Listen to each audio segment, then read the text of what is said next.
नमस्कार, मैं हूं आलोक शुक्ला और आप देख रहे हैं वर्ल्ड न्यूज सर्विस। शुरू करते हैं खबरों का सिलसिला आज की बड़ी हेडलाइन से। प्रवासी मजदूर के राष्ट्रीय अध्यक्ष मिस्टर एस पांडे ने कहा, महाराष्ट्र में एकनाथ शिंदे पूरा करेंगे अपना 2.5 साल का कार्यकाल।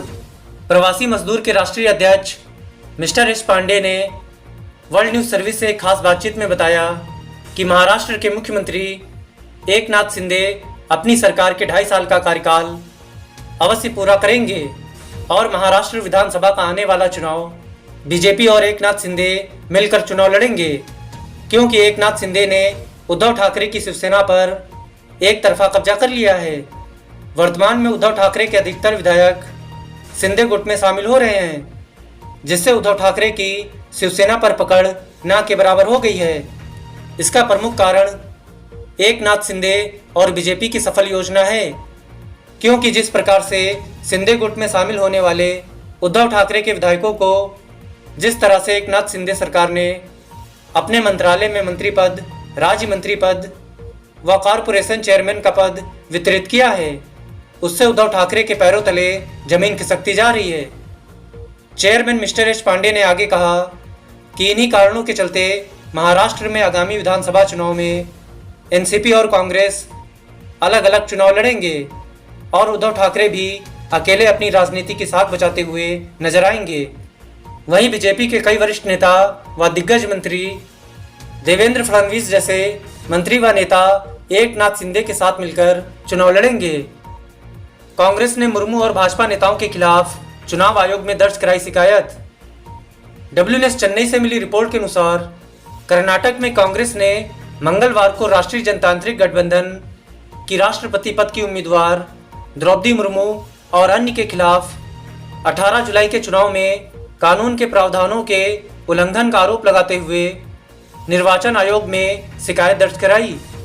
कांग्रेस ने आरोप लगाया कि कर्नाटक में सत्तारूढ़ भारतीय जनता पार्टी ने 17 और 18 जुलाई को अपने विधायकों को रिश्वत दी है और उन पर अनुचित प्रभाव डाला है। जवानों की भर्ती में जाति पूछने पर बोले रक्षा मंत्री राजनाथ सिंह, ये नियम आज़ादी से पहले का है, कहीं कोई बदलाव नहीं हुआ। डब्ल्यू न्यूज दिल्ली से मिली रिपोर्ट के अनुसार रक्षा मंत्री राजनाथ सिंह ने तीनों सेनाओं में अग्निपथ योजना के तहत भर्ती के लिए उम्मीदवारों की जाति पूछे जाने के बारे में विपक्ष द्वारा उठाए जा रहे सवालों पर स्पष्ट किया है कि अब कोई नई व्यवस्था नहीं की गई है और यह व्यवस्था पहले से ही चली आ रही है। राजनाथ सिंह ने संसद भवन परिसर में इस बारे में पत्रकारों के सवालों का जवाब देते हुए कहा कि यह पूरी तरह से अफवाह है, जो पहले थी वही व्यवस्था अब चल रही है। अमित शाह बोले, सहकारी संस्थाओं के लिए राष्ट्रीय स्तर की नीति तैयार कर रही सरकार।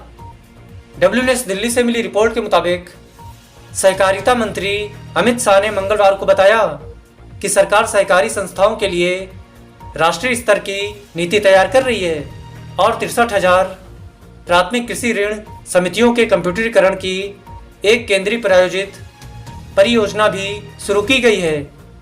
अमित शाह ने मंगलवार को लोकसभा में कोथा प्रभाकर रेड्डी के प्रश्न के लिखित उत्तर में यह जानकारी दी।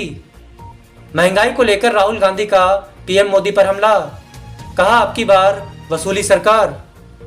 डब्ल्यू न्यूज दिल्ली से मिली रिपोर्ट के मुताबिक कांग्रेस के पूर्व अध्यक्ष राहुल गांधी ने कई खाद्य वस्तुओं को माल एवं सेवा कर जीएसटी के दायरे में लाए जाने को लेकर मंगलवार को केंद्र सरकार पर वसूली सरकार होने का आरोप लगाया और कहा कि प्रधानमंत्री नरेंद्र मोदी को महंगाई के मुद्दे पर जनता के समक्ष जवाब देना ही पड़ेगा।